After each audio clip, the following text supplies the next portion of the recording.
तो यूपीएससी के इम्तिहान का परिणाम सामने आने के साथ ही हिसार में भी खुशी की लहर दौड़ रही है। हिसार के सेक्टर 14 के इलाके के रहने वाले अपराजित ने देश भर में 174वां रैंक हासिल किया। अपराजित ने अपने सफलता का क्या मूल मंत्र दिया, देखिए हमारे संवाददाता महेश कुमार से अपराजित और उनके परिवार की खास बातचीत।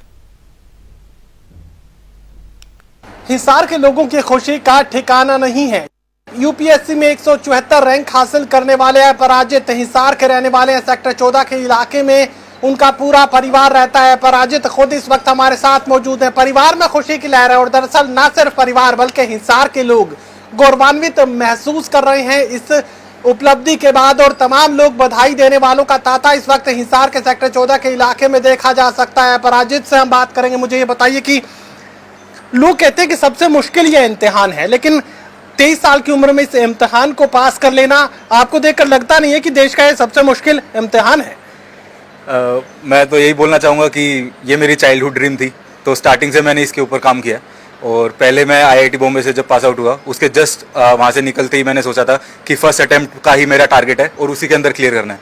तो मेरे ख्याल से जो मेरे में और बाकी कैंडिडेट्स में डिफरेंस रहा वो यही है कि बाकी कैंडिडेट्स बनाते हैं इसको 3 साल में क्लियर करना है, 4 साल में क्लियर करना है, लेकिन मैंने मेरी बहन से मोटिवेशन लेके, उसने भी एमडी फर्स्ट अटेम्प्ट में क्लियर की थी, तो मैंने भी यही टारगेट किया था कि फर्स्ट अटेम्प्ट में क्लियर करना है। ये सफर है कितना मुश्किल था आपके लिए? क्योंकि किसी भी बच्चे के लिए आईएएस बनना एक सबसे बड़ा सपना हो सकता है। पूरी देश में इससे बड़ी कोई व्यवस्था नहीं है कि हम अगर कोशिश करें कि वहां तक पहुंचना है। तो इस सपने को किस तरीके से आंखों में पालने का आपने काम किया और किस तरीके से इस सपनों में रंग भरने का काम किया? मैं बोलूँगा कि आंखों में पालने का काम तो मम्मी पापा ने किया, रंग भरने का काम मैंने किया। रंग भरने का वो सफर किस तरीके का रहा? शुरुआत कहाँ से हुई? कब आपको लगा कि मैं आईएएस के लिए खुद को तैयार करूंगा? उसके बाद सफर किस तरीके का रहा और चुनौतियां क्या थी? जी, आईआईटी में ही फाइनल ईयर में मैंने डिसाइड कर लिया था कि मुझे कोई ऐसी जॉब वगैरह भी नहीं करनी है, तो मैं इसकी यूपीएससी की तैयारी करूंगा। और उसके बाद ही फिर मैंने 1 साल घर पे बैठ के इसकी प्रिपरेशन की। उसके लिए मैं अपने सीनियर से मिला, बाकी जो टॉपर्स थे उनकी वीडियोस मैंने देखी और उनसे फिर मैंने अपनी खुद की एक स्ट्रेटेजी बनाई, क्योंकि सबकी एक अलग पर्सनैलिटी होती है, अलग तरीके से लोग तैयारी करते हैं। तो मैंने बस एक चीज़ ये गार्ड बांध ली थी कि आपको एक चीज़ को 1000 बार पढ़ना है, आपको 1000 चीज़ों को एक बार नहीं पढ़ना है। उसका आपके, क्योंकि वहाँ पे आपके पास 8 या 9 मिनट होते हैं 200-250 वर्ड का आंसर लिखने के लिए। तो इसलिए मैंने सिर्फ वही अपना स्ट्रेटेजी बनाई थी और उसी से मेरे को सफलता मिली। कहते हैं कि स्ट्रेटेजी किसी भी जंग का सबसे बड़ा एक अहम हथियार के रूप में इस्तेमाल कर सकते हैं। तो ये जो स्ट्रेटेजी है, ये किस तरीके से आपको लगा कि नहीं, दुनिया से अलग मुझे एक अलग रणनीति तैयार करनी है, और किस तरीके से इस रणनीति का चुनाव आप कर पाए? मेरे जो भी सीनियर्स थे उनसे ही मैंने बात की। उन्होंने मेरी पर्सनैलिटी को समझा। पहले उन्होंने मुझे सलाह दी कि जिस हिसाब से, क्योंकि मैंने कभी इतनी ज़्यादा बुक्स नहीं पढ़ी, मेरे पास जो नोट्स होते हैं और जो मेरे सोर्सेज होते हैं वो बहुत कॉन्स्ट्रिक्टेड होते हैं। कि मेरे पास अगर पॉलिटिकल साइंस जैसे मेरा ऑप्शनल था तो उसके मेरे पास ज़्यादा से ज़्यादा 400-450 पेज के मेरे खुद के नोट्स हैं। उसके अलावा मैंने उसका कहीं से नहीं पढ़ा, जबकि मेरा बैकग्राउंड पॉलिटिकल साइंस में है भी नहीं। तो मेरी वही स्ट्रेटेजी थी और वो शायद सफल रही है। चलिए, परिवार के लोग भी यहाँ पर मौजूद हैं। अपराजित खुद यहाँ मौजूद है, उनकी बहन यहाँ पर मौजूद है जिनसे प्रेरणा लेने की वो बात कर रहे हैं। खुद अपराजित की बहन डॉक्टर है, अपराजिता, उनसे भी हम आपको मिलवाने का काम करेंगे। मुझे ये बताइए कि कभी आपको लगा कि आपका भाई आईएएस तक पहुँच जाएगा? हाँ जी, बिल्कुल। शुरुआत से ही जब मैं एमडी की तैयारी कर रही थी तब भी वो मुझे इतना मोटिवेट करता था कि जब बस होप खत्म हो जाए तो अपराजित से बात कर लो कि नहीं हो सकता है, होगा, क्यों नहीं होगा। तो खुद अपराजिता है, तो ऐसे में होप खत्म होने की बात नहीं हो सकती। जब भाई हो साथ में तो फिर कोई चिंता की बात ही नहीं है। भाई वो साथ तो चिंता की बात नहीं। बेटा कह रहा है कि माँ ने आंखों में सपना पालने का काम किया था, मैंने तो सिर्फ रंग भरे। ये तो बच्चों की मेहनत है, हमारा तो बस आशीर्वाद है। इनको टाइम दिया, इनकी जो सुविधाएं थी उनका ध्यान रखा।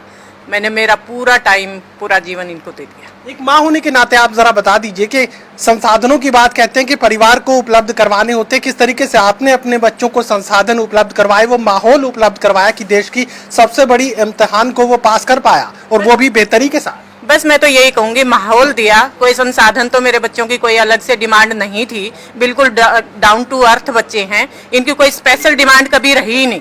ये बिल्कुल अपनी फैमिली से मिले जुले और बिल्कुल मेहनत करने वाले और बिल्कुल सारा सोच विचार के जो भी करते हैं बिल्कुल सही डिसीजन लेते हैं। अपराजित के पिता भी इस वक्त हमारे साथ मौजूद हैं, उनसे भी हम आपको रूबरू करवाने का काम करेंगे। मुझे ये बताइए कि कब आपको ये लगा कि आपके बच्चे एक अलग प्रतिभा के साथ हैं और आईएएस के रैंक तक पहुंच सकते हैं? देखो सर जी, ये शुरू से ही मतलब जब फाउंडेशन बनाने का टाइम होता है, हमने शुरू से ही इनके अंदर एक आदत डाली थी भाई मतलब रोज़ का काम रोज़ करें।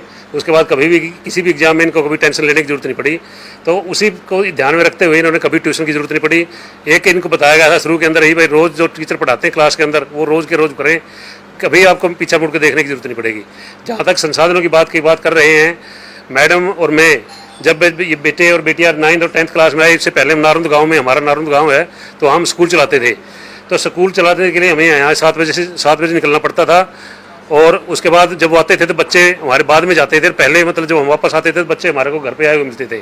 तो उस सिचुएशन से जब हमें पता भी बच्चे थोड़े इग्नोर महसूस कर रहे हैं, तो हमने वो इनके लिए वो स्कूल ही छोड़ दिया था। स्कूल हमने सेल आउट कर दिया था जब बच्चे 9th और 10th में आए, सारा ध्यान इनके ऊपर रखा। तो ये माँ बाप की कुर्बानी है जो बच्चे की कामयाबी के लिए देनी पड़ती है। अपराजित, एक आखिरी सवाल मैं आपके सामने रख रहा हूँ कि आपके पीछे जो हजारों लाखों बच्चे इस इम्तिहान को पास करने का सपना अपनी आंखों में संजोए हुए हैं, उनके लिए आप क्या कहेंगे? मेरी सबसे बड़ी टिप तो यही रहेगी कि अपना जो एनवायरनमेंट है उसको पॉजिटिव रखें, क्योंकि मैं दिल्ली में 3 महीने था और घर पे मैंने 1 साल तैयारी की थी। तो 3 महीने रहने के बाद मेरे को दिल्ली में ये पता चल गया था कि ऐसा कुछ नहीं है जो कि घर से नहीं हो सकता है। अगर आपका घर का माहौल अच्छा है, अगर आपके पेरेंट्स सपोर्टिव हैं और अगर आपको मोटिवेशन घर पे मिल रही है, तो जिंदगी में सकारात्मकता सब कुछ बदल सकती है। मेहनत आप करते रहिएगा, सकारात्मक माहौल जिंदगी में एक बड़ा परिवर्तन ला सकता है। और इसी फॉर्मूले के बूते यहाँ एक बड़ी जीत हासिल करने में अपराजित कामयाब हुआ है। परिवार के लोगों में खुशी की लहर है। सहयोगी कमल के साथ महेश कुमार, टोटल न्यूज, हिसार।